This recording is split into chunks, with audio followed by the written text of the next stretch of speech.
நம்ம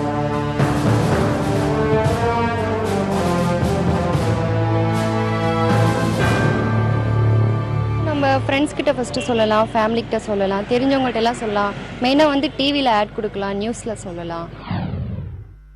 மக்களுக்கு விழிப்புணர்வு ஏற்படுத்தணும்னா நம்ம குடும்பத்துக்கு முதல்ல நல்லா தெரிவிச்சுட்டு பெரியவங்களுக்கு தெரிஞ்சால் தான் மற்றவங்களுக்கு போய் சேரும். ஒவ்வொரு குடும்பத்தில் இருக்கிற பெரியவங்க இந்த இந்த இந்த செயலை கரெக்டாக செஞ்சாங்களா, மற்ற சின்னவங்க வந்து பார்த்து தெரிஞ்சுக்குவாங்க. நியூஸ் பேப்பரில் ஆடு கொடுத்தாவே 4 பேர் பார்க்குறாங்க இல்லையா, பார்க்குறதுனால அது என்னங்கிறது அவர் இன்னும் விழிப்புணர்வு வந்து பேப்பர் டெய்லியும் நாளிதழ் படிக்கிறப்ப அதை பற்றி நல்லா தெரிஞ்சுக்கிறாங்க. ஸ்கூலில் படிக்கிற இடத்துல சொல்லலாம், இல்லை காலேஜஸில் சொல்லலாம், நம்மளோட ஃப்ரெண்ட்ஸ் கான்டாக்டில் இருக்கப்போ சொல்லலாம். நம்ம எப்போவும் பொழுதுபோக்காக யூஸ் பண்ணுற வாட்ஸ்அப்பில் ஷேர் பண்ணலாம், இந்த மாதிரி உடல் தானம் பண்ணலான்னு.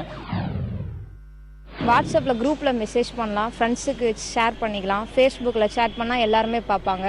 அவங்களுக்கு தெரிஞ்ச ஃப்ரெண்ட்ஸோடு அதை பற்றி ஷேர் பண்ணிப்பாங்க. அப்படி பண்ணுறப்போ எல்லாத்துக்குமே அது விழிப்புணர்வு ஏற்படுத்தும்.